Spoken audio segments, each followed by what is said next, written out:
찬송가 488장, 찬송가 488장, 이 몸의 소망 무언가, 이 몸의 소망 무언가, 찬양 부르심으로 하나님께 영광 올려드리겠습니다. 이 몸의 소망 무언가, 우리 주 예수 뿐일세. 우리 주 예수 밖에는 믿으리 아주 없도다. 주 나의 반석 있으니 그 위에 내가 서리라. 그 위에 내가 서리라. 무섭게 바람 부는 밤 물결이 높이 설렐 때 우리 주 크신 은혜에 소망에 닿을 줄이라. 주 나의 반석 있으니 그 위에 내가 서리라. 그 위에 내가 서리라. 세상에 믿던 모든 것 끊어질 그날 되어도 구주의 언약 믿사와 내 소망 더욱 크리라. 주 나의 반석 있으니 그 위에 내가 서리라. 그 위에 내가 서리라. 바라던 천국 올라가 하나님 앞에 배울 때 구주의 의를 힘입어 어여시 바로 서리라. 주 나의 반석 있으니 그 위에 내가 서리라. 그 위에 내가 서리라. 다시 1절부터 이 몸의 소망 무언가, 우리 주 예수 뿐일세. 우리 주 예수 밖에는 믿으리 아주 없도다. 주 나의 반석 있으니 그 위에 내가 서리라. 그 위에 내가 서리라. 무섭게 바람 부는 밤 물결이 높이 설렐 때 우리 주 크신 은혜에 소망에 닿을 줄이라. 주 나의 반석 있으니 그 위에 내가 서리라. 그 위에 내가 서리라. 세상에 믿던 모든 것 끊어질 그날 되어도 구주의 언약 믿사와 내 소망 더욱 크리라. 주 나의 반석 있으니 그 위에 내가 서리라. 그 위에 내가 서리라. 바라던 천국 올라가 하나님 앞에 배울 때 구주의 의를 힘입어 어여시 바로 서리라. 주 나의 반석 있으니 그 위에 내가 서리라. 그 위에 내가 서리라. 할렐루야, 할렐루야. 이 몸의 소망 무언가? 여러분의 소망이 뭐예요? 건강이에요? 명예예요? 돈이에요? 학식이에요? 권력이에요? 어떤 겁니까? 여러분의 소망은 무엇입니까? 이건 다 이방인들이 구하는 것이에요. 무엇을 먹느냐, 마시느냐, 입느냐, 이 모든 것은 다 이방인들이 구하는 것이라. 너희는 먼저 그 나라와 그 일을 먼저 구하라. 그리하면 이 모든 것을 너희에게 더하시겠다고 우리 주님 직접 말씀하셨어요.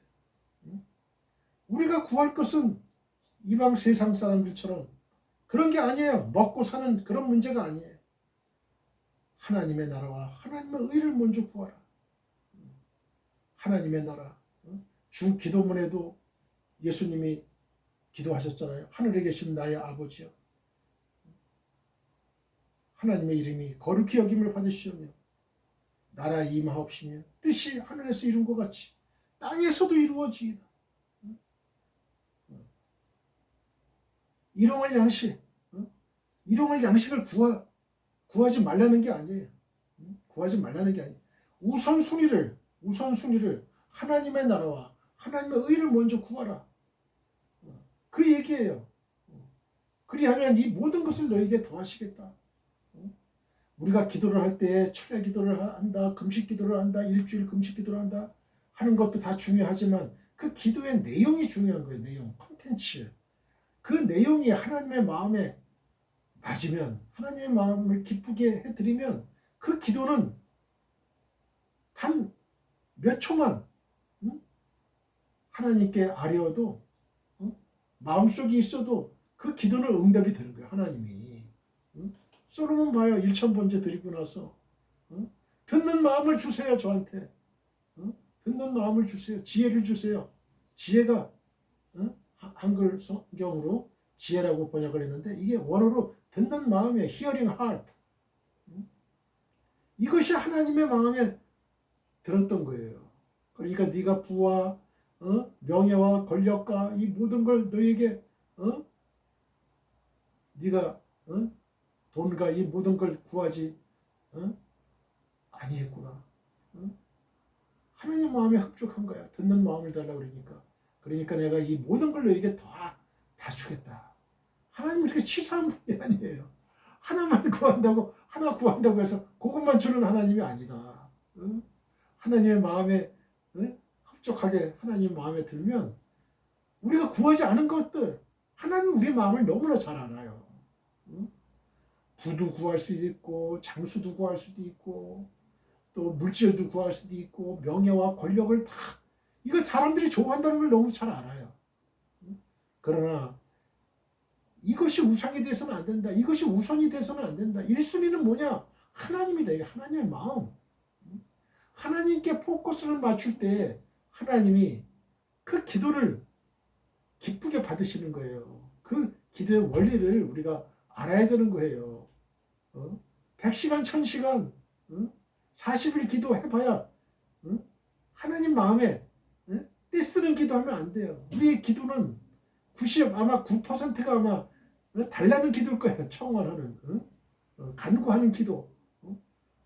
여러분, 그렇게 해가지고는 하나님의 마음이 기쁘지 않아요. 하나님, 제가 하나님을 위해서 무엇을 할까요? 자원하는 심령, 내가 하나님을 위해서 무엇을 할까요? 하나님 말씀해 주옵소서. 그러면 저는 이 종은 듣겠나이다. 이런 마음의 자세, 그걸 하나님이 기뻐하신다는 거예요. 내 의로, 내 경험으로, 내 생각으로, 내 지식과 경험이 왜 나의 그릇이 그걸로 꽉 차 있다면 하나님의 마음을 받을 공간이 없는 거죠. 내 의와 내 지식과 내 생각과 내 모든 것들 다 비우고 하나님 말씀은 없어서 하나님의 말씀으로 다 채우겠습니다. 듣는 마음을 주옵소서. 여러분, 제가 봤을 때는 그래요. 나이가 들면 들수록 50대, 60대, 70대 이 복음이 들어가기가 어렵습니다. 왜? 자기 의가 너무 강하고요. 자기 경험이 너무 강하고 여태까지 살아왔던 그 경험 이게 최고라고 믿어요. 그렇기 때문에 그들에게는 복음을 전해도 들어갈 틈이 별로 없어요. 그러나 우리 학생들, 어린 학생들한테 초등학교, 유치원, 초등학교, 중학교, 고등학교, 대학교 이 학생들한테는 하나님 말씀이 잘 들어가요. 하나님 말씀이 잘 들어가요. 가성비가 있어 사실은. 같은 한 시간을 전도를 해도 가성비가 있어. 그리고 미래 세대잖아요. 미래 세대. 우리 미래 세대들이 하나님 믿는 백성으로 다 가득 차야 돼요. 그럴 때 한국교회, 아니 전 세계교회, 지구촌 교회는 희망이 있습니다. 여러분. 소망이 있어요. 미안한 말이지만 나이 드신 분들은 그렇게 안 받아들이려고 그래요. 안 믿으려고 그래요. 진화론만 믿으려고 그래요. 진화론이라는 게 뭐예요? 진화론에 뿌리를 둔 게 공산주의거든. 유물론자. 사람도 동물이다. 똑같은 동물이다. 물론 동물적인 요소는 있어요. 그죠? 플래시, 육체적인 건 동물하고 똑같아요. 그러나 사람한테는 영혼이라는 게 있거든. 하나님이 그 코에다가 생기를 불어넣었다. 그래서 하나님의 형상을 우리는 갖고 있는 거예요. 사람은. 우리가 죽으면 육체는 흙이니 흙으로 돌아가지만 우리의 영혼은 천국으로 가는 거예요. 그러나 짐승은 그러지가 않아요. 짐승은. 동물은, 사람들은 천사처럼 되기를 원하지만 짐승보다는 못하게 살아가는 게 인간 아닙니까? 개보다 못한 인생을 사는 사람들이 얼마나 많아요. 이렇게 얘기하니까 개들의 세계에서 야, 저 인간들이 개보다 못한 인간도 있대. 그런 얘기를 한다는 거 아니에요. 그래서 개들은 충성이라도 있지, 의리라도 있지, 그죠? 주인이 하염 속에 불구덩이 속에 있으면 충견은 들어가서 주인을 이빨로 옷을 물어뜯고 데리고 나와요. 주인을 살려요. 여러분, 개보다 못한 인생이 많아요. 그런 하나님의 형상을 다 잃어버린 신앙의 화인 맞은 양심들이 얼마나 많습니까, 여러분? 부모를 때려 죽이고, 부모가 언제 죽기만을 기다리는 상속자들이 많아. 효자 효녀는 없고. 여러분, 이런 세상이에요. 묻지마 폭력, 묻지마 살인, 데이트 살인. 여러분, 이게 말이나 됩니까, 이게? 이런 동물적인 사회, 적자 생존, 약육강식. 이게 동물의 세계예요, 동물의 세계. 동물의 세계를 인간의 세계에 접목시키고자 한 게 찰스 다윈이죠. 찰스 다윈이야. 진화론. 인간은 아메바라든지 그런 미생물로부터 진화가 돼가지고 인간이 됐다. 그러니까 인간의 인격을 파괴하고 인간을 도구로 생각하고 인격화 안 시키는 게 바로 공산주의예요. 그러니까 아무리 죽여도 동물 죽이는 거랑 마찬가지, 개, 돼지 죽이는 거랑 똑같은 거예요. 이 몸의 소망 무언가? 우리 주 예수뿐이었어요. 우리 주 예수뿐이에요. 예수님. 여러분, 기도하실 때 그래요. 저는 이렇게 기도합니다. 예수님, 하나님 사랑합니다. 감사합니다. 예수님 겸손하게 하소서, 찬양하게 하소서. 항상 그렇게 기도해야 돼요. 그게 하나님의 사람이에요. 하나님의 사람. 우리 주 예수밖에는 믿으리 아주 없도다. 여러분, 저는 학생 시절에 뭐 책도 많이 열어서 책도 많이 읽었지만 성경책이 좋았어요. 성경은 진리거든요. 그러나 사람이 쓴 책은 모순이 있어요. 그건 자기 경험과 지식에 의해서 쓴 책이기 때문에 거기에 오류가 있고 허점이 있어요. 그러나 성경책은 정확무어한 하나님의 말씀이에요. 거기에는 논리적인 오류가 전혀 없고요. 여러분, 믿음이 먼저예요. 여러분, 믿으면 천국이 보이는 거고, 믿으면 천지창조가 보이고, 믿으면 홍해수를 가르는 게 보이고, 믿으면 예수님이 갈릴리 호수를 걸어간 게 보여요. 그게 믿으시는 거예요. 그게 믿으면. 믿음의 세계에서는 그렇습니다. 그런데 이거를 뭐 과학적으로 이게 어떻게 사람이 무리를 걸을까, 홍해수가 어떻게 갈라졌을까, 뭐 그렇게 접근을 하게 되면 홍해수의 가장자리를 통해서 갔을 거야, 뭐 이런 아주 억지 주장만 펼치게 되어 있는 거죠. 여러분, 우리 주 예수 밖에는 믿으리 아주 없도다. 저는 주 예수 그리스도만 믿어요. 주 예수 그리스도의 말씀만 믿어야 되죠. 주 나의 반석이시니 그 위에 내가 서리라. 주는 나의 바위시요 반석이시요 나의 생명수이시요 그 위에 내가 서리라. 예수님과 함께 동행하면서 예수님 손 꼭 잡고 가셔야 돼. 우리는 어제 능력을 행했다 하더라도, 병을 고쳤다 하더라도, 귀신을 쫓아냈다 하더라도 오늘의 새로운 은혜를 받아야 돼. 오늘의 새로운 기도함으로써 능력을 받아야 되는 거예요. 성령의 능력을 받아야 돼. 예수님 제자들이 며칠 전에는 그 귀신을 쫓아내고 병을 고치고 막 그랬는데 예수님이 변화산 야고보, 베드로, 야고보, 요한 데리고 변화산에 올라갔을 때 그 귀신 들린 그 아들을 데리고 온 그걸 못 고쳤잖아요. 그래서 예수님 내려오신 다음에 우리는 왜 못 고쳤습니까? 그러니까 기도하지 않았다. 기도 외에는 이런 능력이 나타날 수가 없다 그랬죠. 기도하면 능력이 나타나고 기도하면 여러분 하나님의 뜻이 이루어져요. 기도의 체험 그걸 전 많이 겪습니다. 매일매일 일어날 때부터 기도합니다. 이스라엘 사람들은 어때요? 잠자기 전에도 기도하죠. 그 기도 내용이 뭔지 알아요? 내 영혼을 지켜주옵소서. 내 영혼을 지켜주옵소서.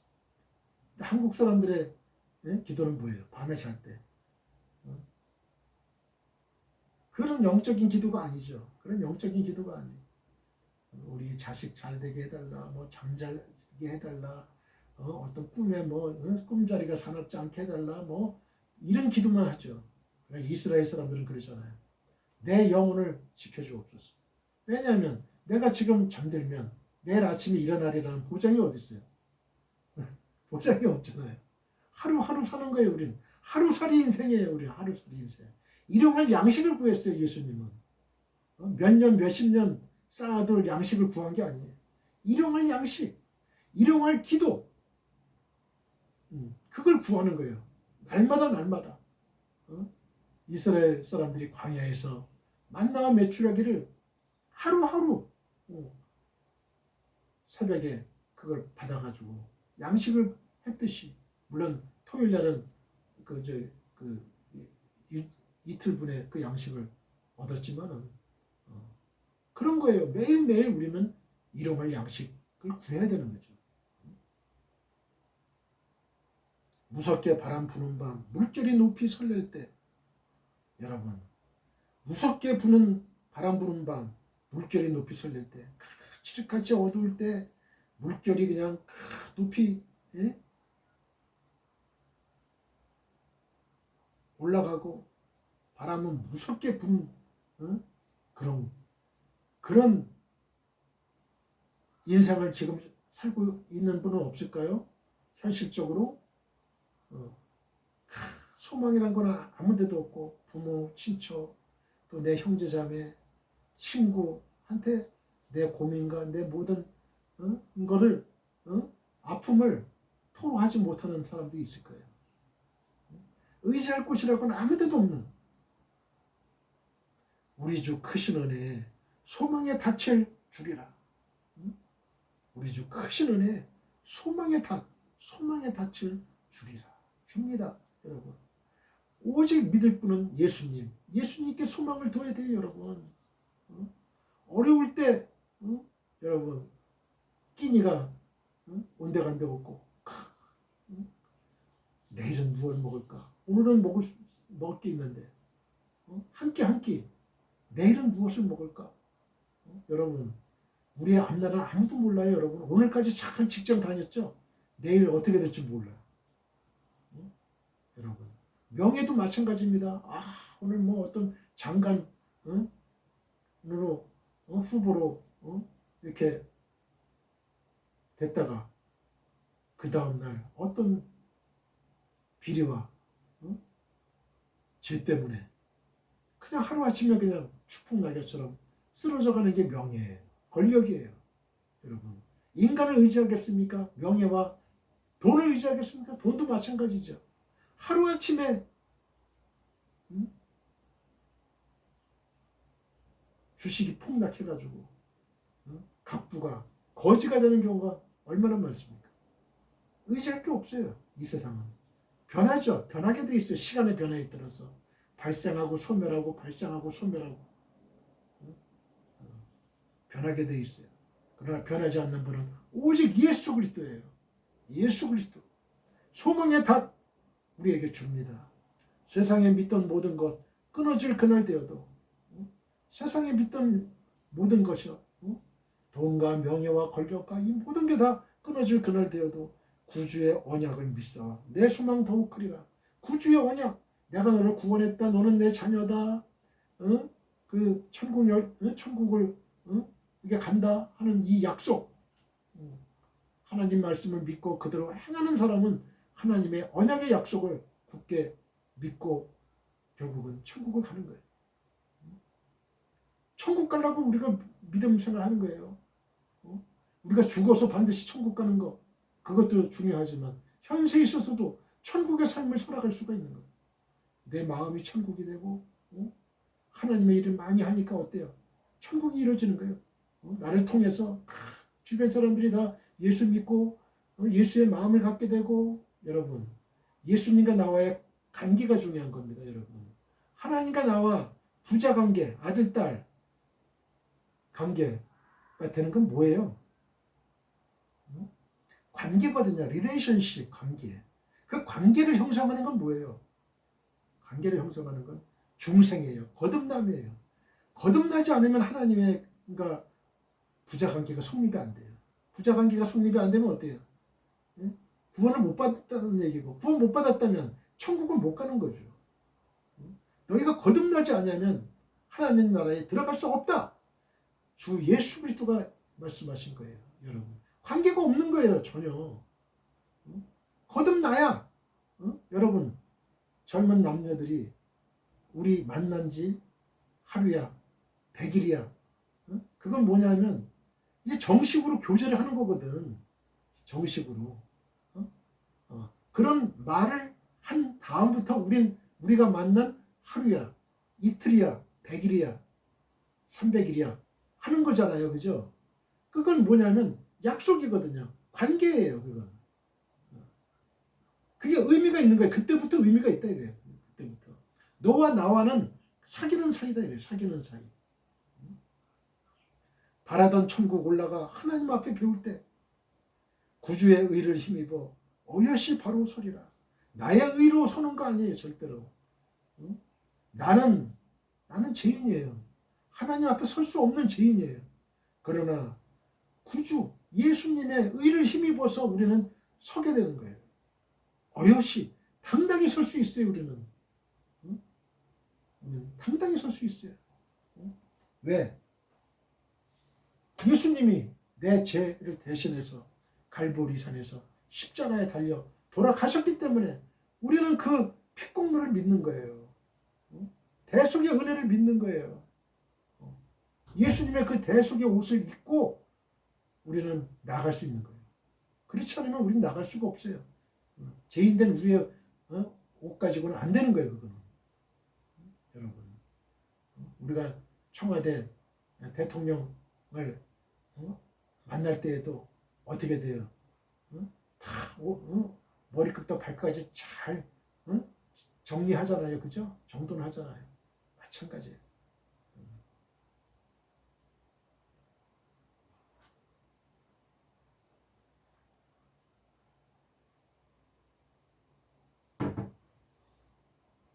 사랑하는 성도 여러분, 우리는 주님의 지상 명령을 따라 우리의 일평생을 전도와 선교를 해야 할 책임과 권리를 갖고 있습니다. 너희는 땅끝까지 이르러 내 증인이 되리라고 예수님이 직접 말씀하셨어요.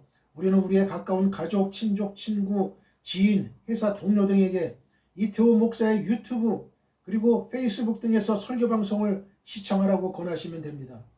검색창에 이태호 목사 설교라고 치면 저의 설교 영상을 시청하실 수가 있습니다. 다른 이야기는 하지 마시고 하나님의 감동적이고 은혜로운 말씀이 있으니 한번 시청하라고만 하시면 됩니다. 바로 그것이 전도요, 선교입니다. Dear fellow believers, we have the responsibility and right to evangelize and do missions throughout our lives according to the Lord's great command.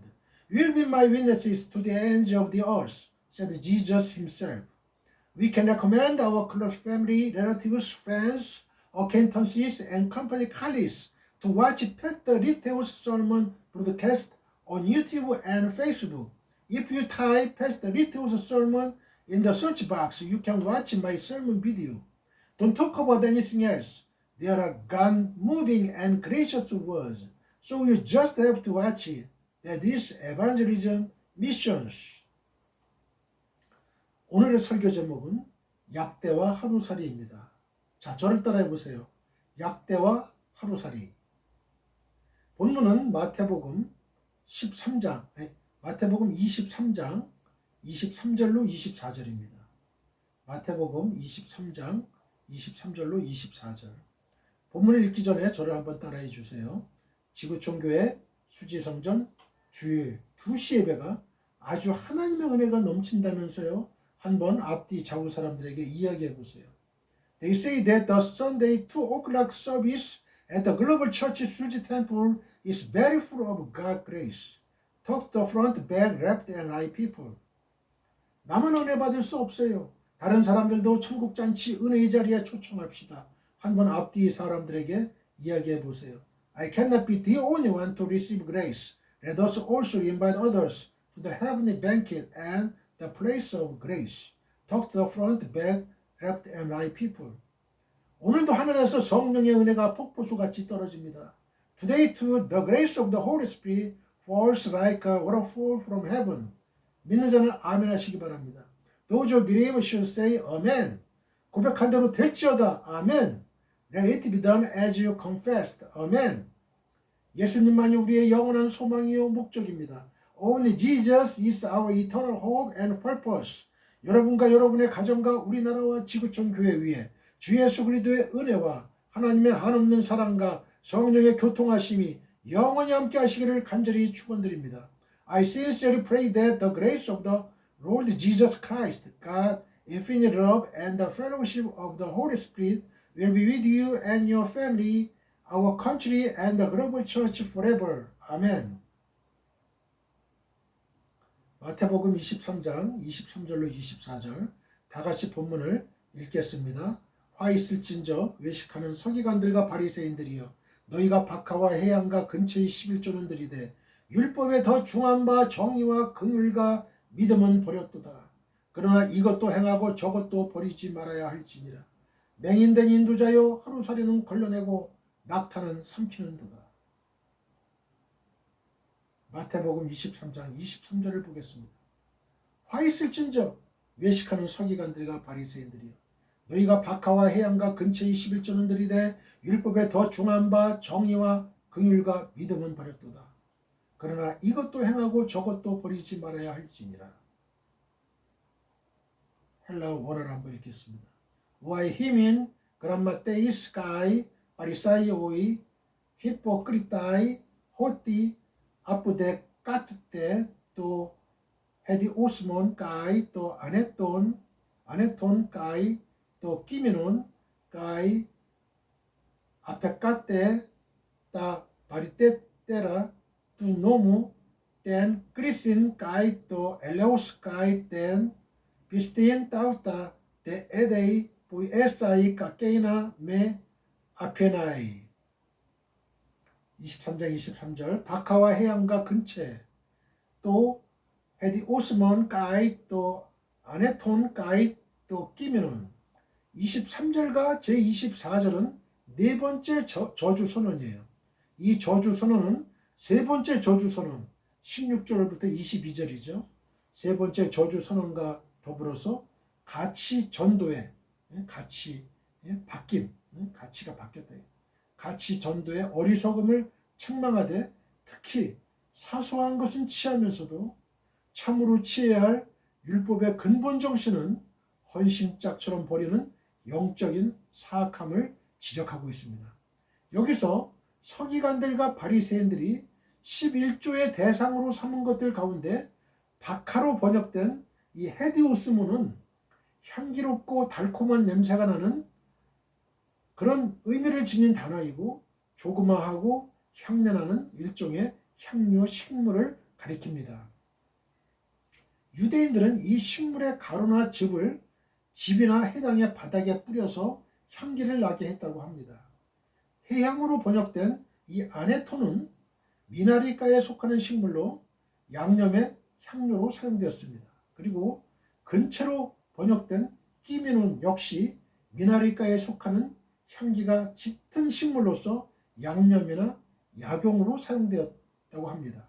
본문에 본문에서 서기관들과 바리새인들이 11조로 드린 것으로 나오는 이와 같은 식물들은 11조를 규정하고 있는 율법의 기록에도 나오지 않는 것들이에요. 신명기 14장 22절 23절을 한번 읽어보세요. 여기에 나오지 않고 있는 것들이에요. 한번 읽어볼까요? 너는 마땅히 매년 토지 소산에 11조를 드릴 것이며 네 하나님 여호와 곧 여호와께서 그의 이름을 두시려고 택하신 곳에서 내 곡식과 포도주와 기름의 11조를 먹으며 내 곡식과 포도주와 기름의 11조라고 했어요. 또 내 소와 양의 처음 난 것을 먹고 네 하나님 여호와 경외하기를 항상 배울 것이니라. 이렇게 기록이 되어 있습니다. 즉 율법은 토지 소산 중 곡식과 포도주와 기름 등의 11조를 규정하고 있는데요. 서기관들과 바리새인들은 그런 기본적인 것뿐만 아니라 보통 사람들이 크게 신경 쓰지 않는 사소한 부분에까지 10분의 1을 엄격하게 떼어서 하나님께 드렸던 것이에요. 그들의 종교적 열심은 실로 대단한 것이었고 그 자체가 나쁜 것은 아니에요. 예수님께서는 서기관들과 바리새인들의 이러한 종교적 열심을 책망하시는 게 아니에요. 책망하는 게 아니라 사소한 것에는 열심을 보이지만 정작 중요한 것은 무시하고 관가하는 그들의 영적 무지와 또한 남에게 보이는 데만 치중하는 그들의 외식을 책망하시는 거예요. 23장 23절 더 중한 바 의와 인과 신은 정의와 긍휼과 믿음은 이렇게 기록이 되어 있는데 옛날 성경에는 의와 인과 신은 이렇게 되어 있어요. 딱 바리테라 뚜 노무 땐 그리스인 까이 또 엘레오스 까이 땐 피스틴 더 중한 바로 번역된 이 바리테라는 무게가 무거운을 의미하는 형용사 이 바리스의 비교급 목적격 복수예요. 여기서 무겁다는 것은 중량이 아닌 중요성을 나타내는 거예요. 중요성. 이렇듯이 율법의 더 중요한 부분인 의와 인과 신은 위에 나온 사소한 것들, 즉 박하와 해양과 근처와 비교해가지고 덜 중요한 것이 아니라 준수해야 할 모든 율법 조항과 비교해서도 더 위에 있는 것인데 개개의 모든 율법 조항들이 추구하고 담고 있어야 할 근본 정신이었어요. 의와 인과 신은 정의와 긍휼과 믿음은. 그러므로 서기관들과 바리새인들은 정말 지키고 간직해야 될 율법의 근본 정신은 버리고 그것을 포장하는 겉에 껍데기만을 열심히 보존한 사람들이었어요. 먼저 의로 번역된 이 끄리신의 원형이 끄리시스인데요. 이 법정적인 용어로서 나눔, 분리, 논쟁 등의 의미와 더불어서 판결, 심판 등의 의미가 있는 단어예요. 신약 성경에서는 거의 대부분 심판이라는 의미로 사용되었고요. 예수님의 지금 본 말씀에서만 의, 공의라는 의미로 사용이 되었어요. 영어 성경 중에 KJV는 본문에서도 이 단어를 심판을 의미하는 judgment로 번역했지만 NIV, RSV 그리고 NASB 등은 모두 공의를 의미하는 justice로 번역을 했어요. 문맥을 고려할 때도 심판이라는 의미보다는 공의라는 의미가 더 적합해요. 즉 본문에서 크리시스는 올바름, 정의를 지칭하고 있는 거예요. A.L. 윌리엄스는 이를 자기 이웃에게 올바르게 처신하며 말이나 행실에 있어서 어떤 사람에게도 해를 끼치지 않는 것으로 규정하고 있어요.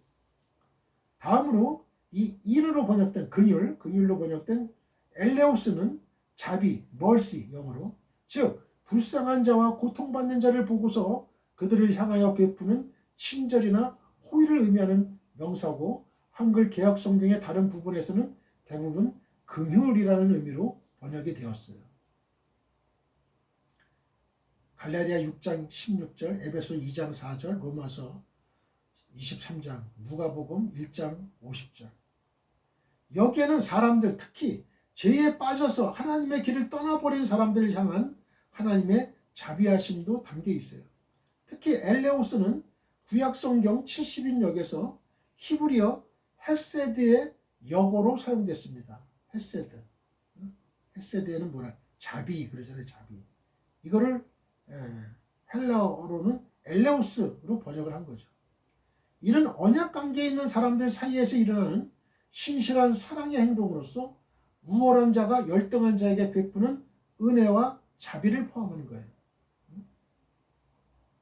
마지막으로 신으로 번역된 믿음으로 번역된 이 피스틴의 원형이 피스티스예요. 피스티스. 피스티스는 믿음, 신앙이라는 의미를 나타내는 명사로서 특히 인간과 하나님과의 관계에 있어서 하나님께 대한 인간의 확신이나 믿음을 가리켜요. 이상의 세 가지 덕목은 인간의 사회생활과 신앙생활에 가장 절실하게 필요한 덕목들이죠.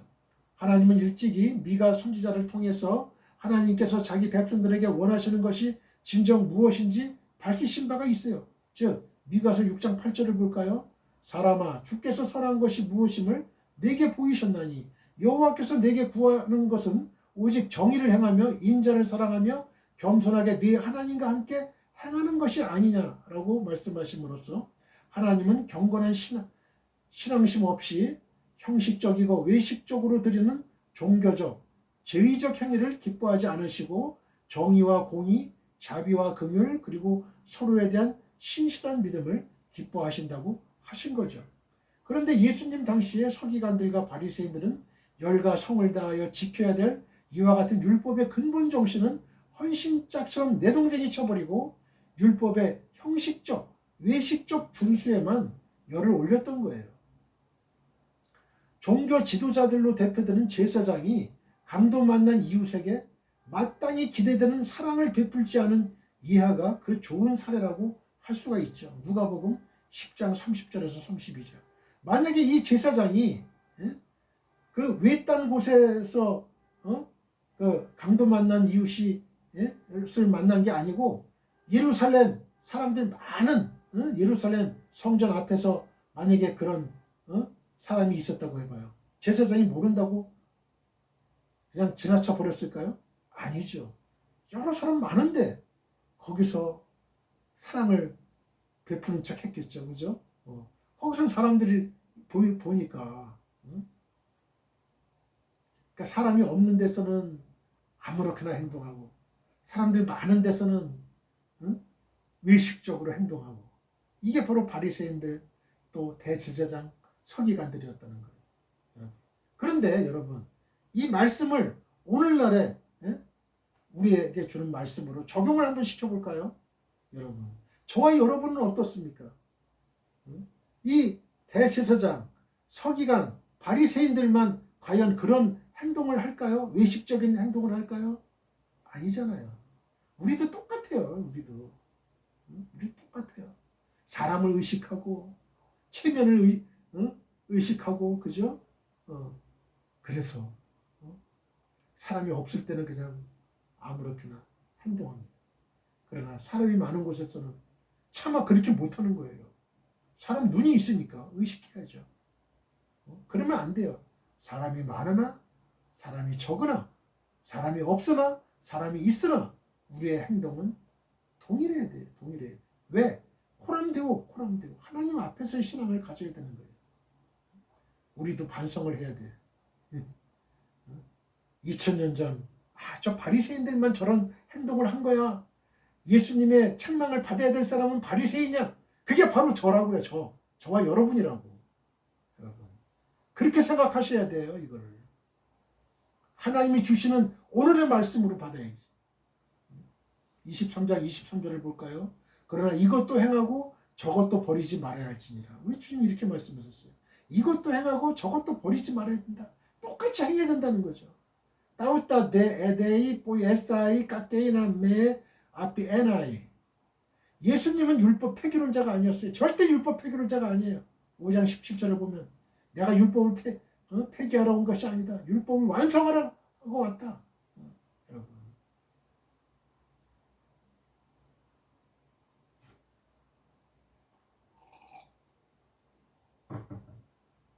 사도 바울도 그의 로마서 서신에서 로마서 3장 31절 그런즉 우리가 믿음으로 말미암아 율법을 파기하느냐?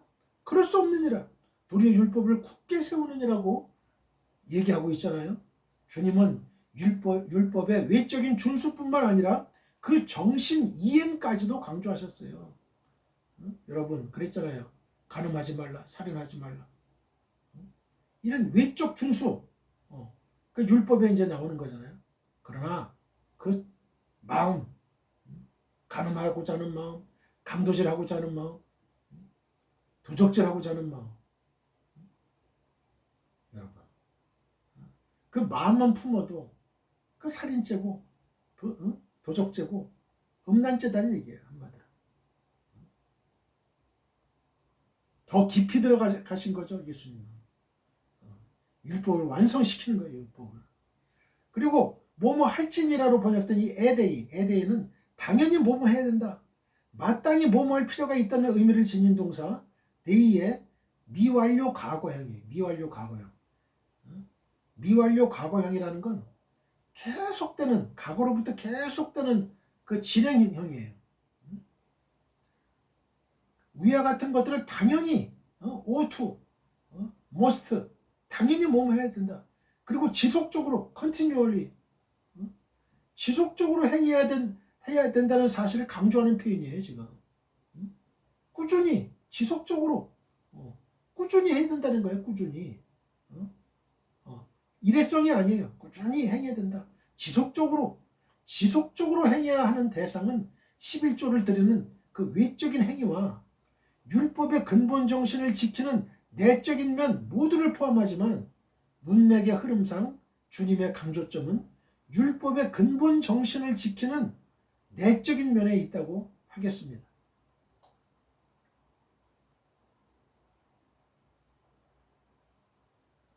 예수님께서는 예루살렘 성전을 사랑하셨어요.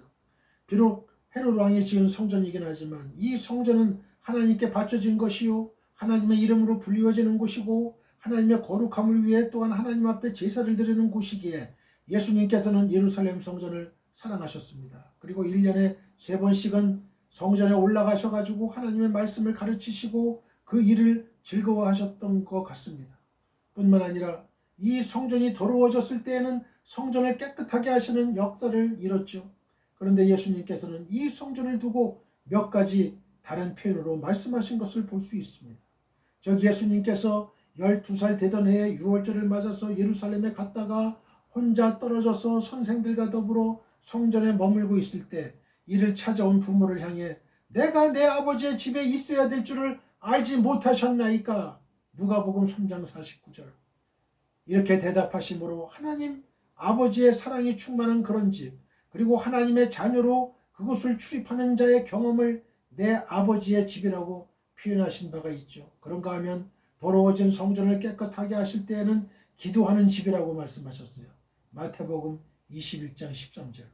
다시 말하자면 하나님과 만나는 집, 하나님을 만나기 위해서 들어가야 하는 집이라는 말이에요.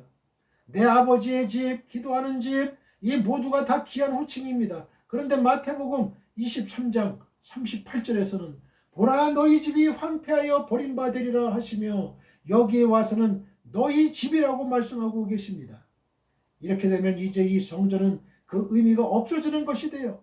그 증거로 예수님께서 이렇게 말씀하신 지 불과 40년 후인 주후 70년에 예루살렘 성전은 말씀하신 바대로 돌 하나도 돌 위에 남지 않고 깨끗이 무너져서 2000년의 세월이 흐른 오늘에 이르기까지 재건되지 못한 채 그 터만 남아있는 것을 볼 수 있습니다.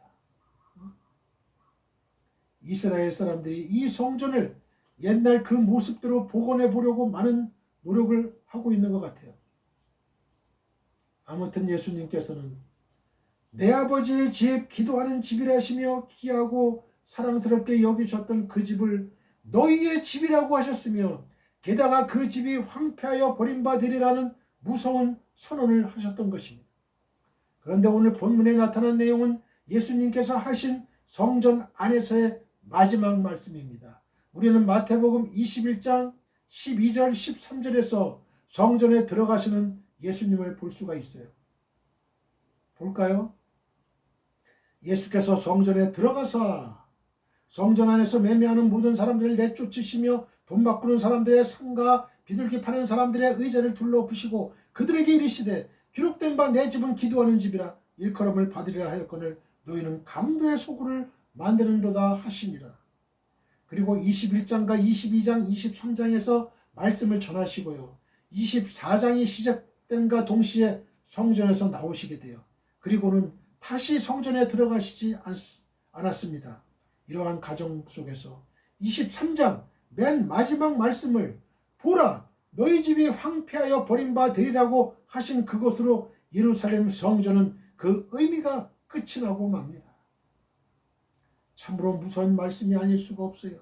지금 예수님께서는 저 앞 바로 3일 후에 다가올 십자가를 바라보고 계시는 것입니다. 그리고 또한 3일 만의 부활과 그 이후의 승천을 내다보시며 인류의 심판주로 재림하실 때까지의 전 역사를 꿰뚫어 보고 계십니다. 그러니까 십자가와 부활, 승천, 그리고 저 앞에 재림까지를 내다보시며 종말적인 교훈의 말씀을 하신 이것이 21장으로부터 이어지는 예수님의 마지막 설교인 것이에요. 그러고 보면 21장 중간에서부터 22장, 23장은 성전 안에서 말씀하셨고 24장, 25장은 성전 밖에서 하신 말씀이에요. 따라서 성전 안에서 하신 말씀 중에 마지막 말씀이 오늘 본문에 나타난 내용인 것이에요. 그런데 오늘 본문이 포함된 23장은 매우 특징적인 면을 보이고 있는 말씀이에요. 여기에 보면 재림주로서의 마지막 심판과 그 선언이 있어요. 그래서 화 있을진저라는 말씀을 하고 계시는 거예요. 화 있을진저, 화 있을진저, 화 있을진저 하시는 이 심판은 사실에 있어서 종말적이고도 결정적인 것이었어요. 물론 역사의 마지막 순간 주님께서 재림하셔가지고 전 인류의 역사를 심판하실 것입니다. 이것을 우리는 종말적 심판이라고 말합니다. 그러나 문제는 거기에만 심판이 있는 게 아니라 현재에도 심판이 있다고 하는 사실이에요. 이는 마치 재판을 받아서 집행유예로 살아가는 것과 같은 것이라 하겠어요. 아무튼 이와 같이 현재에도 심판을 받아버린 사람들이 있다는 것이에요. 그러므로 오늘 예수님께서 화 있을진저라고 하시는 말씀은 역사를 심판하시는 심판주로서의 무서운 종말론적인 의미를 가지고 있는 참으로 두려운 말씀인 것입니다. 예수님께서 마태복음 5장 3절로 10절에 팔복을 말씀하신 것을 보면 복이 있나니라고 하셨습니다. 그런데 여기에서는 화 있을진저, 즉 바꾸어 말하면 화가 있나니라고 말씀하셨어요. 그렇다면 우리는 이 두 말을 두고 대조해 볼 필요가 있습니다. 이제 복이 있나니 하는 말씀은 복에 대한 허락이요 축복이며 약속인 반면에 화 있을진저라는 말씀은 그와는 정반대의 양상으로 복이 아닌 화가 있을 것이라고 하는 선언이에요. 그 때문에 공동 번역에서는 화를 입을 것이다 라고 번역했는가 하면 현대인의 성경에서는 불행이 닥칠 것이다 라고 표현하고 있습니다. 아무튼 그 내용상의 의미는 화가 있을지어라 라는 것이며 그 축복을 정지하고 화를 선언하는 것입니다. 이는 생각해보면 매우 중요하고도 두려운 선언이에요. 이제 23장을 보면 화 있을진저 하는 말씀이 7번 나오는 것을 볼 수 있어요. 그리고 마지막 부분에 너희 집이 황폐하여 버림바 되리라는 말씀 역시 화 있을진저와 같은 뜻이고 보면 23장 전 장에 걸쳐서 화 있을진저라는 말씀을 8번 하신 것이 돼요. 그러고 보면 마태복음 5장에서는 8가지의 복을 선언하신 반면에 23장에서는 8가지의 화를 선언하시고 그리고 심판하셨어요. 이제 이 두 가지의 양상을 대조해서 생각해보면 참으로 깊은 의미가 있음을 알게 됩니다. 이 화 있을진저라는 말의 헬라어 원어는 우아미 휘민으로 화가 있으라고 하는 말이에요. 너희에게 휘민, 너희에게 우아이, 화 있어. 그런데 이것은 단순한 진노를 말하는 것만이 아닌 매우 슬픈 것을 뜻하는 말이에요. 그러니까 화가 있을 것이다 하는 그 말 속에는 굉장한 아픔이 있다는 거예요. 심판을 받는 자로서는 아직은 모르고 있어요. 그러나 심판을 선언하고 심판을 해야만 하는 자에게는 크나큰 아픔이 있습니다. 이것이 바로 화 있을진저라고 하는 말의 뜻이고 단순한 심판이나 단순한 저주가 아닌 매우 큰 아픔과 슬픔을 동시에 말해주고 있는 거예요. 그러므로 이것은 곧 깊은 사랑의 마음이고 의로운 분노인 것이죠. 하나님의 아픈 마음을 이렇게 표현하고 있는 것이고 이럴 수밖에 없다고 하는 말이에요. 우리는 여기에서 어거스틴의 유명한 말인 하나님께서도 못하시는 일이 있으니 그것은 회개하지 않는 죄인을 구원하실 수 없다고 하는 이야기를 생각해 봅니다. 지금 예수님께서는 끝까지 회개하지 않는 죄인들을 아픈 마음으로 바라보시면서 마치 사형 선고를 하듯이 화 있을진저라는 저주를 선언하고 있는 거예요. 그러면 왜 이렇게 말씀을 하셔야 하는가 할 때 그것은 죄의 문제이기 때문에 그래요.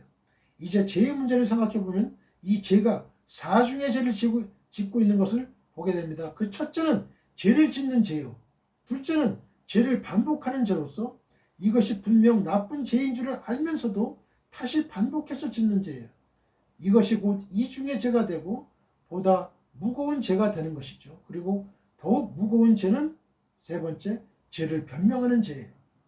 분명히 죄를 짓고도 죄가 아니라고 변명을 합니다. 그리하여 내가 지은 죄를 변명하기 위한 나머지 멀쩡한 다른 사람을 죄인으로 만들어버리는 거예요. 다시 말하면 다른 사람에게 그 책임을 전가시키는 것이죠. 잘 아시는 대로 하나님께서 아담에게 왜 선악과를 따먹었느냐고 물으실 때에 아담의 대답은 하나님께서 내게 주신 여자가 주어서 먹었다며 여자에게 그 책임을 전가시키고 여자는 또한 뱀이 나를 깨임으로 내가 먹었다며 그 책임을 뱀에게 돌리려고 합니다. 그러고 보면 이 죄는 그야말로 족보가 있는 뿌리 깊은 죄예요. 여기서 좀 더 생각을 해보면 하나님께서 너 그것 왜 따먹었냐고 하실 때 하나님 죄송합니다. 죄송합니다. 제가 그만 제 잘못으로 따먹었습니다. 정말 제가 잘못했습니다. 저의 처가 먹은 것도 제가 잘못했어입니다.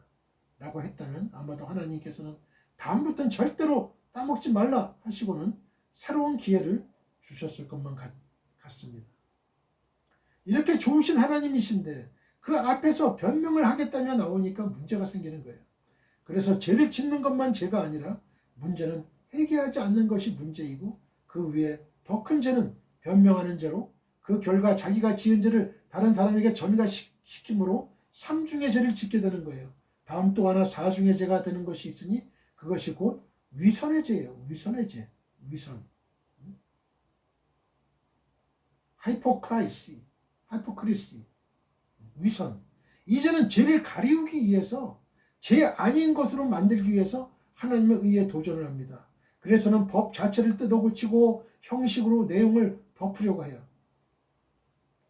자기의 의로 자기 지은 죄를 상쇄하려고 듭니다. 하지만 이것은 크게 잘못된 생각이에요. 가령 지금 내가 지은 죄를 다음에 공로를 세워 보충하겠다고 하면 이 얼마나 잘못된 생각이고 처사입니까?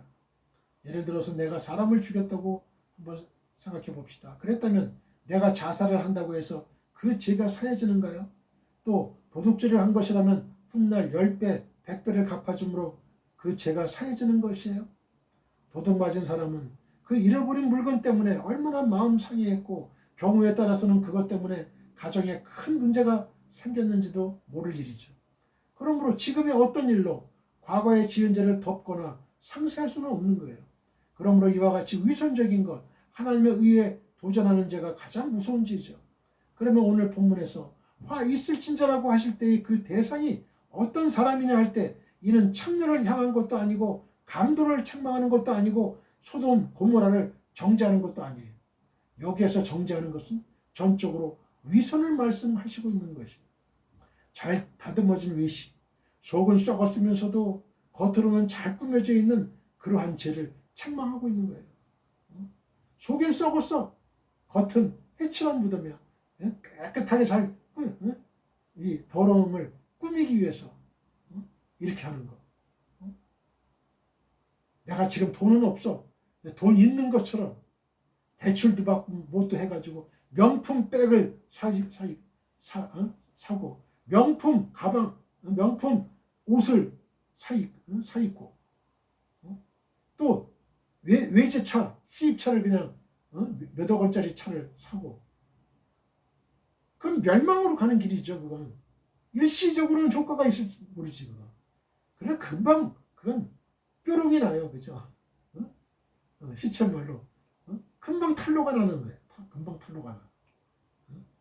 내 몸을 아무리 명품 옷으로 치장하고 명품 구두로 치장을 하고 명품 안경으로 치장을 해도 여러분 그게 무슨 의미가 있어요? 그건 가짜 나예요. 가짜인 나예요. 진짜 나를 진짜 나대로 보여주고 그대로 당당하게 살아가면 되는 거예요. 그럼 빚도 안 지잖아요. 빚도 안 져요. 없으면 없는 대로 사는 거야. 100만 원 월급 받으면 100만 원 월급 그 안에서 조금씩 쪼개가지고 사는 거예요. 100만 원짜리 월급쟁이가 500만 원 쓰고 1000만 원 쓰면 어떻게 되겠어요? 부도가 나지요. 부도가 나지. 여러분 1000만 원짜리 월급쟁이라고 하더라도 한 달에 1억 원을 쓰면 어떻게 돼요? 부도가 나죠. 부도가 나는 거예요. 여러분. 진짜 나를 보여줘야 돼요. 여러분. 그럴 때 그 사람의 용기와 그 사람의 솔직함 거기에 매력이 있는 거예요. 사람들이. 여러분. 없어도 있는 척 몰라도 아는 척 척척하지 마시라고. 척척하지 마. 가장 하나님이 미워하는 거예요. 위선죄예요. 위선.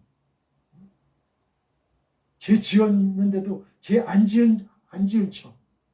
회개도 안 해. 그런 사람은. 왜? 나 죄 안 지은 걸로 사람들이 아니까. 회개할 게 뭐가 있어요? 회개할 수가 없는 거지. 기회를 놓치는 거예요. 기회를 놓치는 거예요. 회개할 기회를 놓치지 마세요. 가증스럽잖아요. 그게 가증스럽다. 이거죠. 그런 사람은 친구로도 빵점이에요. 누가 그런 사람은 친구로 하겠어요? 그 사람은 거짓말쟁이에요. 자기를 속였어요. 자기를 속이고 남을 속인 거예요.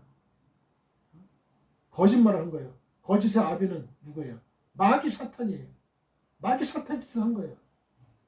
여러분. 그러나 빛의 자녀, 하나님의 자녀는 진실과 성실함과 그걸 보여줘야 되지. 솔직함과 떳떳함을 보여줘야죠. 여러분. 내가 비록 명품 옷은 아니더라도 깨끗하게 입으면 되는 거예요. 그 사람이 나한테 뭐 돈을 도와준 적이 있어요? 여러분? 우리 한번 생각을 해봐요. 내가 벌어가지고 내가 입는 것이에요.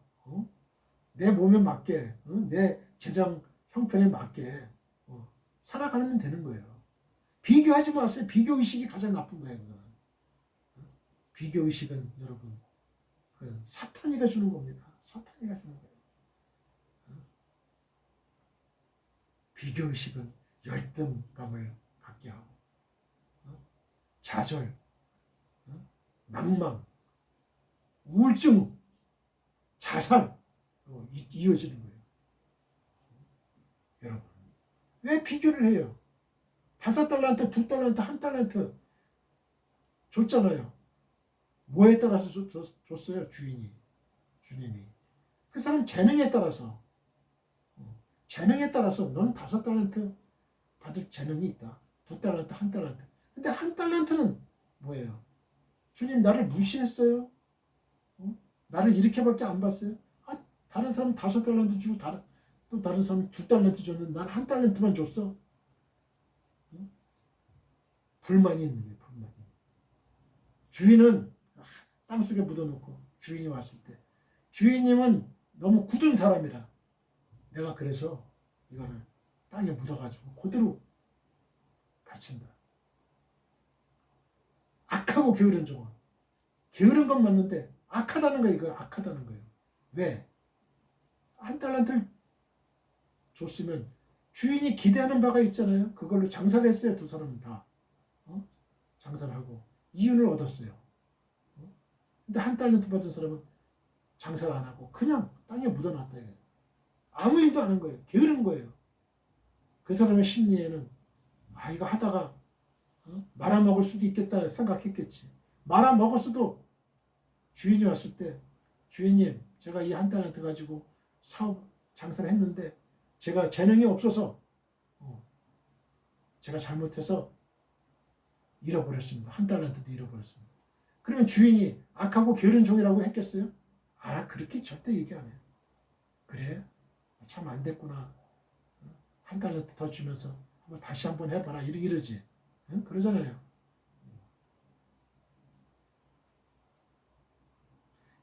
이 위선죄, 속은 썩으면서도 겉으로는 잘 꾸며져 있는 다듬어진 외식, 그런 죄를 책망하고 있는데 이것은 도덕적인 죄가 아닌 종교적인 죄고 나아가서는 바리새주의를 말합니다. 바리새. 이 위선자라고 하는 헬라 원어 후포크리테스는 매우 재미있는 뜻을 가지고 있는 말인데요. 위선자라는 말은 본래 대답하는 자라는 뜻을 가지고 있는 말이에요. 무대에 선 배우가 대사를 외우는 것에서 이제 비롯이 되고 있는데요. 무대 위에서 연극을 하는 동안에 대사를 외우게 되는데 이때 아무래도 실수가 있고 말이 막힐 수가 있잖아요. 그죠? 까먹을 수가 있잖아. 그러면 이럴 경우를 대비해서 뒤에서 대본을 들고 있던 누군가가 몰래 대사를 들려주므로 이 대사를 받아서 할 수 있게 되는 거예요. 옛날에 우리 그 시장에 그 서커스단 뭐 이런 들이 오고 막 그냥 배우들이 막 오잖아요. 그러면 뭐 그 이술가 심순애 뭐 이런 거 하고 막 그런다고요. 그럴 때 어떤 배우가 다 그냥 대사를 했는데 그 다음이 생각이 안 나는 거예요. 대사가 나와야 되는데 그 무대 그 뒤편에서 뭐라 하는 소리를 저 들었어요. 맨 앞에서 있었으니까. 그래서 그 대사를 받아가지고 이제 하거든요. 바로 그런 것이죠. 지금은 이제 탤런트가 대사를 잘 까먹었다 그러면 그때 임기응변적으로 하잖아요. 그럴 수도 있죠. 그러나 이러한 형편을 멀리서 구경하는 사람들은 모르고 있죠. 하지만 가까이서 보면 무대 뒤에서 사랑합니다라고 말해주면 마치 자기가 하고 싶은 말을 하는 것처럼 사랑합니다 하고 말을 하게 되는데 이것은 자기의 마음도 아닐 뿐더러 대사까지 다 잊어버렸던 걸 되받아가지고 천연덕스럽게 하고 있는 것이죠. 이것이 바로 외식이라는 말의 뜻이에요. 그렇기 때문에 이 위선자라는 말의 원문대로의 뜻은요. 무대 뒤에서 대사를 읽어줄 때 그 말을 듣고 앞에서 자기 말처럼 근사하게 해나가는 것을 말하는 거예요. 생각해보면 그 외에도 텔레비전의 그 탤런트나 연극, 또 영화 배우들의 대사나 연기가 다 그런 것이죠. 그래서 슬프지 않으면서도 배우들은 어떻게 돼요? 슬프지 않지만 울어야 돼. 울 때는. 우는 그 장면에서는. 또 기쁘지 않지만 기뻐해야 되는 거예요. 참 그 희극 배우들의 고통이 그거라고 그러더라고요. 막 그냥 그 연기를 하는데 그 부모님의 비보가 들렸어요. 그래도 그 슬픔을 억누르고 자기는 희극을 해야 돼. 희극 배우니까 웃겨야 돼. 그게 안타까운 상황이라고 그러더라고요. 얼마나 슬프겠어요. 당황하고. 그러나 자기는 지금 여러 관객들과 우리 있으니까 자기는 연기를 해줘야 되잖아. 공인이잖아요. 공인들의 아픔이 바로 이런 거예요. 공인들의 아픔이. 이 후포크리테스라는 말이 의역이 될 때는 배우로 번역을 하게도 되는 거예요. 그러므로 화 있을진저 외식하는 서기관과 바리새인들이여 하실 때 이 외식이라는 말은 마음에는 없으면서도 겉으로는 거룩하고 경건한 모습으로 긴 옷에 점잖은 걸음을 걸으면서 잘 꾸며진 행동을 하고 있다는 말이에요. 바로 이것이 외식이고, 문제는 이렇게 되면 해결을 안 할 뿐만 아니라 해결을 못하게 된다는 거예요. 왜냐하면 이제는 꾸미기 시작했기 때문인데요. 죄를 은폐하고 외식하기 시작하면 회개할 자유를 빼앗기고 마는 거예요. 이렇게 되면 이제는 양심적으로나 신앙적으로 혹은 심리학적으로 이미 심판을 받는 게 되는 거예요. 이러한 사람에게는 더 이상 회개할 기회가 없다는 것이죠. 바로 이러한 사람들에게 지금 예수님께서는 화가 있을 것이다, 이제는 끝장이다, 참으로 불쌍하다는 뜻의 말씀으로 우화의 힘인 그 화가 있을지라는 말씀을 하고 계시는 거예요. 그러면 이 외식의 특징이 무엇인가 할 때에 마태복음 23장 5절 말씀에 기록된 것을 보면 사람에게 보이려고 한다는 거예요. 사람에게. 즉 사람을 의식하는, 소위 말해서 타인 주도적 세계관을 말하는 거예요. 마태복음 23장 1절로 7절을 볼까요? 이에 예수께서 무리와 제자들에게 말씀하여 이르시되 서기관들과 바리새인들이 모세의 자리에 앉았으니 그러므로 무엇이든지 그들이 말하는 바는 행하고 지키되 그들이 하는 행위는 본받지 말라. 그들은 말만 하가 행하지 아니하며 또 무거운 짐을 묶어 사람의 어깨에 지우되 자기는 이것을 한 손가락으로도 움직이려 하지 아니하며 그들의 모든 행위를 사람에게 보이고자 하나니 곧 그 경문띠를 넓게 하며 옷수를 길게 하고 잔치 윗자리와 회당의 높은 자리와 시장에서 문안받는 것과 사람에게 랍비라 칭함을 받는 것을 좋아하느니라. 우리는 무슨 일이고 자기 처지는 생각하지 않고 언제나 다른 사람에게 보이기 위해서 처신하는 사람들을 많이 보게 됩니다. 그 때문에 예수님께서는 금식을 할 때면 오히려 머리에 기름을 바르고 얼굴을 깨끗이 씻으라고 하셨어요. 46장 16절에.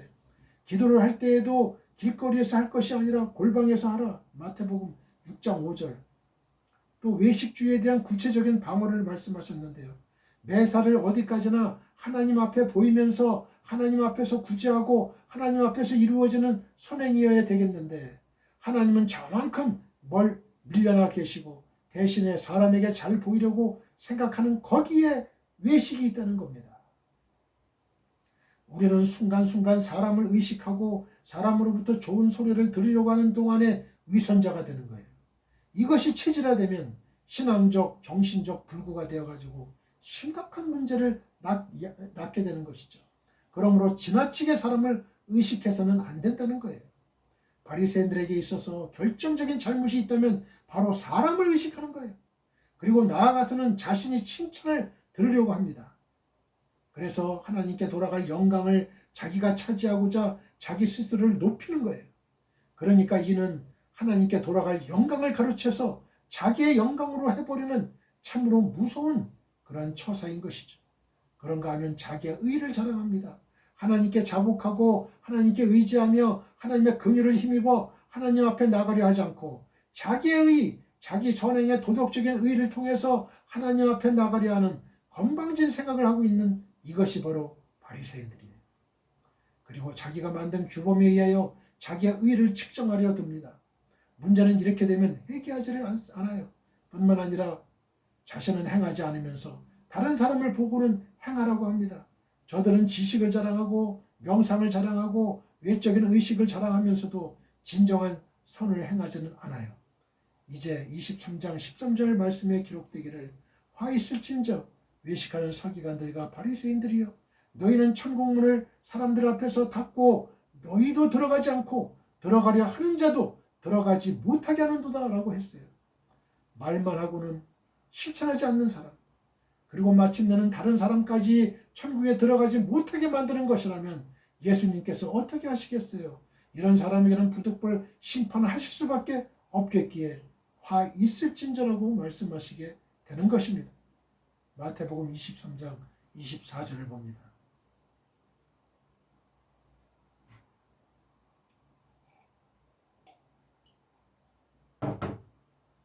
맹인된 인도자여 하루살이는 걸러내고 낙타는 삼키는도다.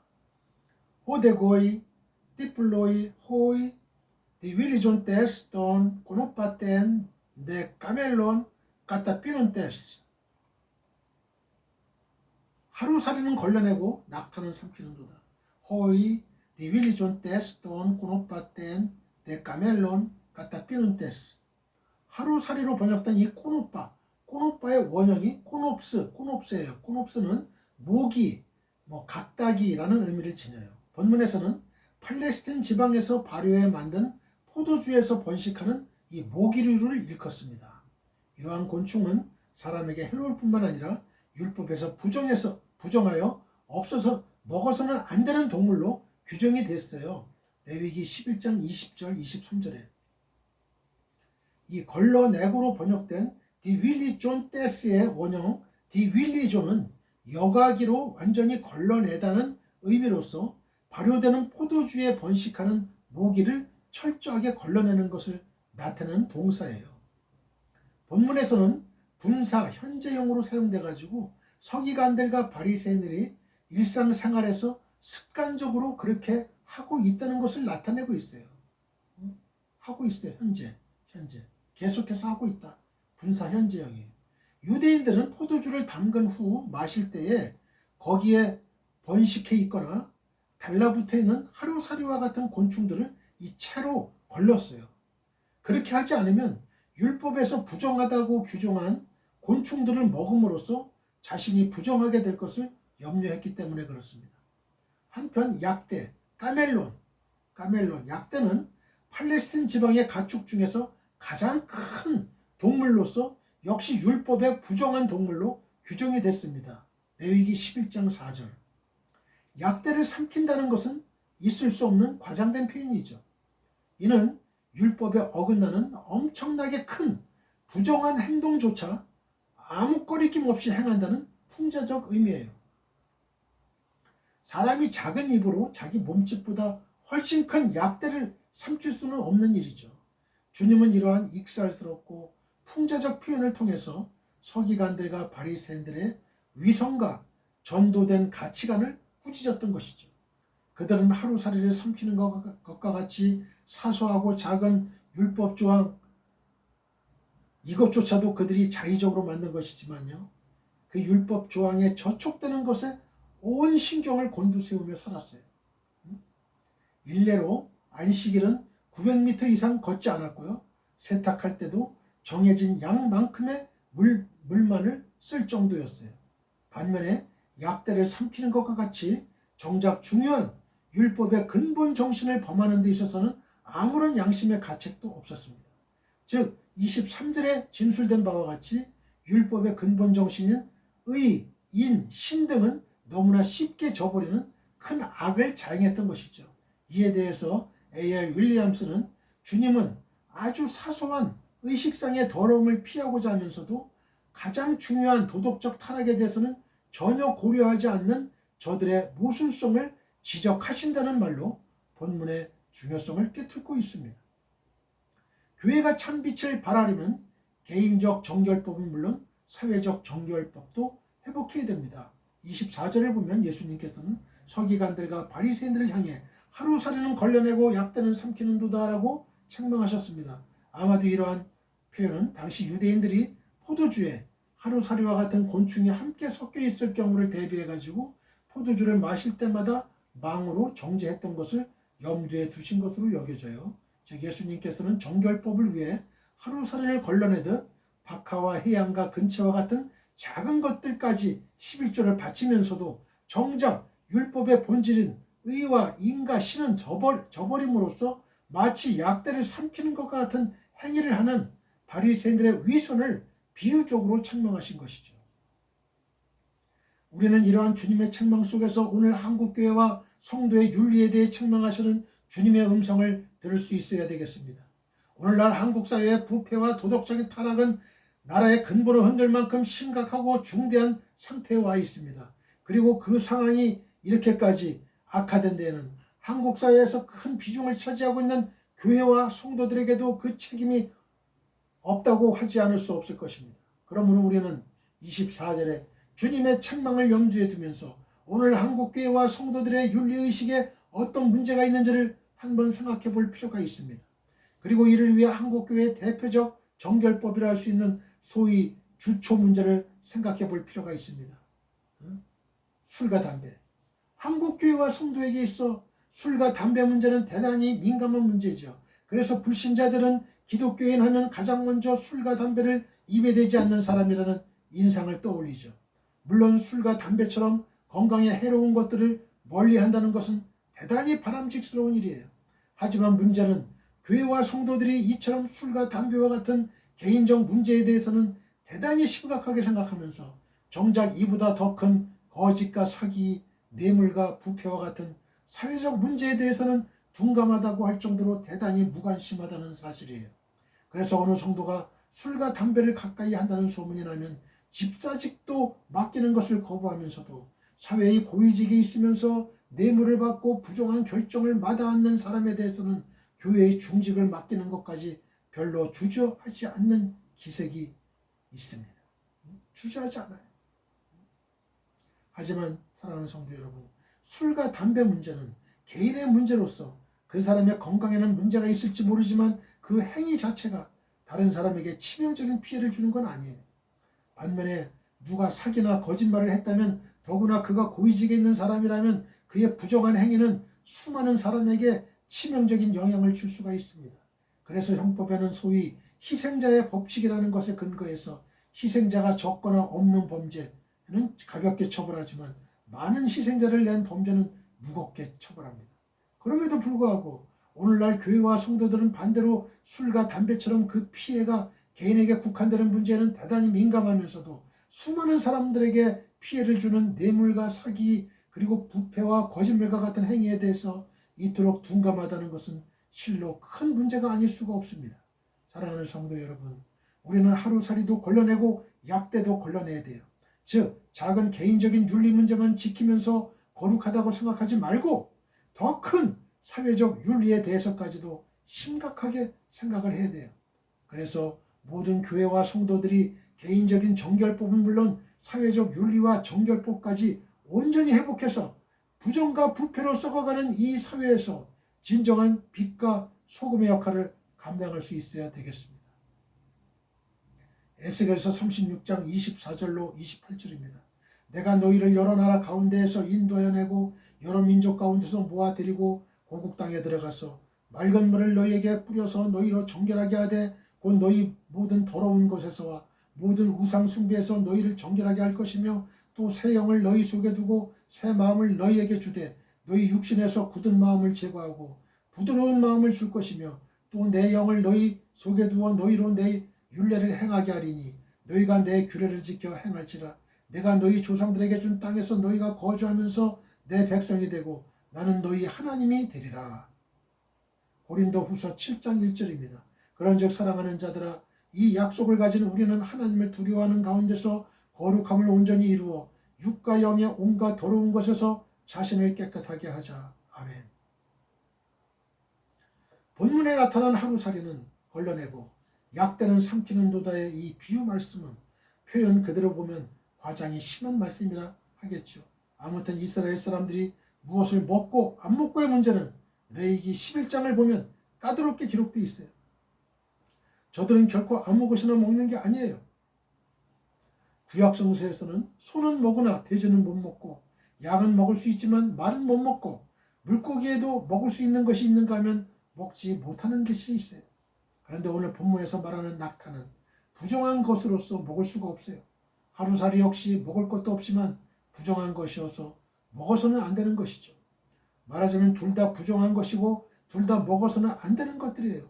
이 두 가지를 놓고 생각해 보면 하루살이는 날아다니는 것으로 언뜻 보아 눈에 보이는 동물 중에 가장 작은 것이고, 약대는 팔레스타인 지방에서 제일 쉽게 볼 수 있는 가장 큰 동물이에요.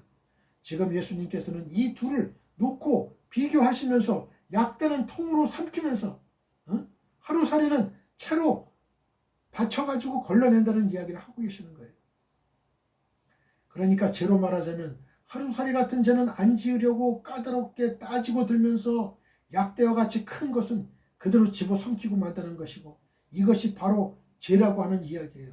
생각하면 이 얼마나 넌센스예요.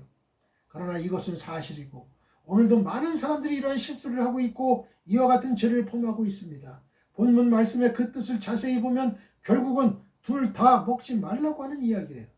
그러니까 하루살이도 먹지 말고 약대도 먹지 말라는 것인데, 문제는 약대는 삼킨다고 하는 데 있고 더욱이 약대는 삼키면서도 하루살이 먹는 것은 비판하기 때문에 거기에 문제가 있다는 거예요. 사랑하는 성도 여러분, 죄도 생각하면 큰 죄, 작은 죄, 즉 중죄, 경제가 있어요. 마찬가지로 의에도 큰 의, 작은 의가 있어요.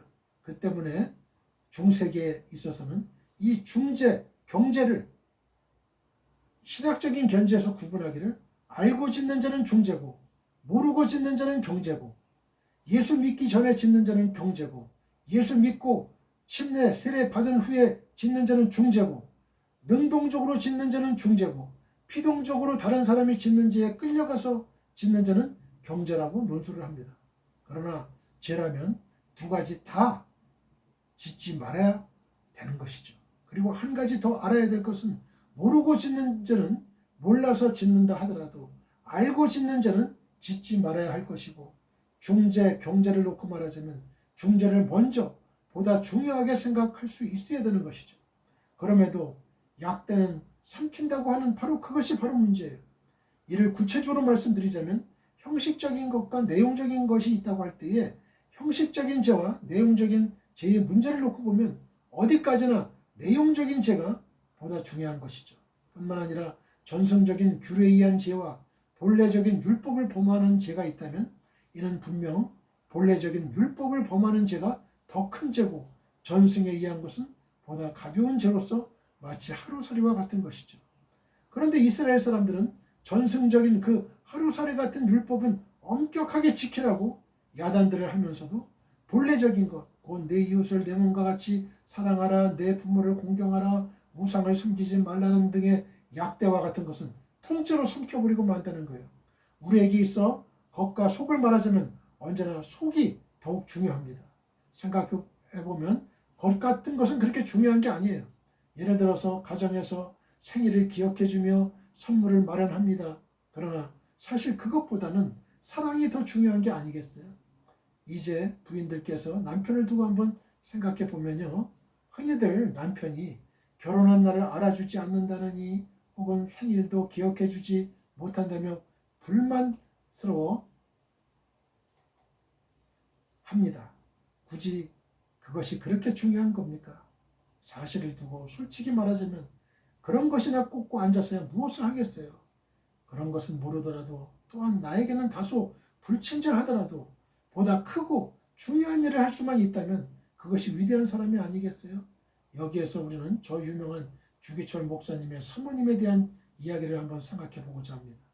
그는 주기철 목사님 사모님은 자기가 낳은 자식도 아닌 전처의 자식을 셋이나 맡고 있는 처지에서 남편마저 감옥에 보내게 됩니다. 이런 상황에서 사모님이 면회를 가셨다면 무슨 말을 해야 되는 것이겠습니까? 가령 여보 정신 있어? 남들은 다 신사참배하고 마는데 유독 당신만이 별나게 그래서는 나 가부 만들어서 벌어놓은 것도 없는 처지에 남의 자식 셋을 키우라는 말입니까? 하고 대어들었다면 아마도 주기철 목사님은 순교하지 못했을 거예요. 그런데 사모님께서 여기에서 살아나오면 내 남편이 아니라고 하니까 이 얼마나 훌륭한 말입니까? 훌륭한 아내의 말이에요. 나에게 친절하지도 못하고 나를 위해서는 아무것도 할 수가 없지만 이것은 작은 일이요. 순교하는 길은 큰 것이니까 순교의 길을 가세요. 한국 교회를 위해서 순교하시게 됩니다. 주 목사님. 주 목사님 감옥에서 나오면 안 됩니다. 거기서 순교하셔야 돼요. 이렇게 얘기했다는 거예요. 적어도 이 정도는 돼야 되는데 어쩌자고 나에게는 친절해야 되고 약대는 통으로 삼켜버리는가 말이죠. 물론 적은 일이나 큰 일이나 할 것 없이 다 해야 되겠지만 어차피 큰 것 작은 것을 생각해야 될 선택해야 될 경우에는 큰 것을 선택해야 되지 않겠어요? 보다 중요한 것은 분명 큰 것입니다. 그러기에 나 자신과 하나님의 영광을 생각한다면 하나님의 영광이 먼저이고 나를 위하는 일과 다른 사람을 위하는 일을 생각한다면 남의 일이 먼저인 것이죠. 이는 우리가 잠시 물건을 사러 갔을 때도 마찬가지죠. 어떤 이는 양복점에서 옷을 맞춘 후에 입어보아서 마음에 들지 않으면 찾아오지 않는다고도 하는데 그러면 그 옷은 어떻게 하라는 것입니까? 본래 제대로 생긴 사람은 아무 곳이나 걸쳐도 멋이 있는 법인데 자기 옷걸이가 시원찮은 줄은 모르고 남에게 까다롭게 하는 거예요. 우리가 백화점이나 어디 마트나 어디 가서 물건을 살 때, 고를 때 지나치게 까다롭게 하는 사람이 있어요. 막 그냥 물건을 그냥 막 그냥 다 뒤집어 놓고 그리고 안 사요. 안 사고 가. 그런 사람이 있어요. 여러분. 그리고 사가지고 갔어도 불만 불평을 이제 사가지고 갔어도 하루 이틀 만에 반품하면 괜찮은데 한 달, 두 달 만에 그 물건을 가지고 와서 트집을 잡아요. 그럼 반품해달라고. 이런 모르상식한 사람들 말이에요. 모렴치한 사람들. 제발 우리 예수 믿는 사람은 그런 행동하면 안 돼요. 상대방에게 피해를 주는 거잖아요. 그 못 써요. 못 써요. 그거. 그렇다고 또 클레임을 건대. 여러분. 그러지 맙시다. 그 복을 못 받아요. 그거. 도대체 이렇게 놓고 나가면 그 뒤에 무엇이라고 할 수가 있겠어요. 저런 사람이 교인이고 집사고 그런데 나는 교회 안 나간다. 이렇게 얘기될 거 아니에요. 그죠? 교인이고 집사라는 거 뻔히 알아요. 그런 행동을 하는 사람, 난 저 사람 보고는 교회 안 나가. 그러면 그 사람 천국 가겠어요? 지옥 자식을 만드는데 바리새인이에요. 바로 그 사람이. 그렇다면 이것이 어떻게 된 거예요? 바로 하루 살이는 걸러먹고 약대는 통으로 삼킨 거예요. 지금 하나님의 영광을 생각하면요. 그까지 몇만 원, 몇십만 원이 문제가 되는 것이겠어요? 내가 조금 손해보면 될 것이지 어디 그럴 수 있겠느냐 말이죠. 흔히들 조그마한 일을 가지고 바로 한다면서 정작 큰 일은 망치고 있는 걸 보게 돼요. 분명 중요한 일이 있고 덜 중요한 일이 있습니다. 그래서 오늘 본문에도 보면 더 중한 바 의와 인과 신을 버렸도다. 다시 말하면 11조를 바치되 중요한 소와 양은 바치지 않고 박하와 해양과 근체 같은 것만 바친다는 거예요. 그러니까 귀한 것은 바치지 않고 하찮은 것만 바치고는 나는 다 바쳤다고 생각하는 것인데 그래가지고요 무엇을 바쳤다는 거예요. 주님의 말씀은 이러한 형식주의자가 되지 말라고 하시는 거예요. 아직도 중생하지 못한 사람이에요. 아직도 거듭나지 못한 사람이에요. 세상 사람이에요. 그런 사람은. 기독교 의식에서 뭐니 해도 가장 중요한 것은 의와 사랑과 그리고 진리와 겸손입니다. 어거스틴의 말을 빌린다면 조그마한 의를 행하면서 교만하기보다는 차라리 죄를 지어서 겸손한 것이 낫고 하나님께서는 후자를 사랑하신다는 거 아니에요? 차라리 죄를 지어서 겸손한 거. 이거 하나님이 더 사랑한다는 거 아니에요? 우리가 아는 대로 모세는 실수를 했지만 온유했고 미리암은 실수가 없었지만 교만했습니다. 이제 하나님께서 원하시는 것이 무엇입니까? 다름 아닌 겸손과 순종과 믿음이었습니다. 그러므로 조그마한 것, 이 하루살이 같은 것을 걸러내겠다고 하다가 약대를 통으로 삼키는 어리석음을 범해서는 안 된다는 것이에요. 그러면 오늘 우리가 생각해야 될 중요한 말씀은 최소한의 양보를 하더라도 결코 외식주의자는 되지 말아야 한다는 거예요. 설령 평생을 죄인으로 살아가는 한이 있더라도 죄인의 죄인됨을 인정하면서 살아가야 되는 것입니다. 죄 아니라고 변명하거나 원망하지도 말고 물론 의로 위장해서도 안 되겠습니다. 어떤 경우를 막론하고 외식하는 자는 절대로 범하지 말아야 될 거예요. 이를 위해서 오늘 우리에게 주신 하루살이는 걸러내고 약대는 삼키도다의 이 말씀을 깊이 생각해야 되겠습니다. 우리 모두 하나님 아버지께 기도드립시다. 하늘에 계신 나의 아버지시여, 주의 성령님께서 오늘 이 방송을 시청하는 설교를 들은 지구촌 교회의 모든 성도님들에게 믿음의 복을 주옵소서. 어떤 경우를 막론하고 외식하는 자는 절대로 범하지 말게 하옵소서. 최소한의 양보를 하더라도 결코 외식주의자는 되지 말게 하옵소서. 하나님 앞에서 진실하듯이 사람들 앞에서도 진실하게 행동하게 하옵소서. 예수님의 거룩하신 이름으로 기도드립니다. 아멘. 지금은 우리 주 예수 그리스도의 은혜와 하나님 아버지의 극진하신 사랑과 성령님의 감화감동 교통 역사하심이 지금 이 방송 예배에 참여하고 있는 모든 지구촌에 있는 성도님들과 그 가정과 직장과 사업장과 우리의 민족과 나라와 한국교회와 세계교회와 우리 사랑 선교회 위에 영원히 함께하기를 축원하옵나이다. 아멘.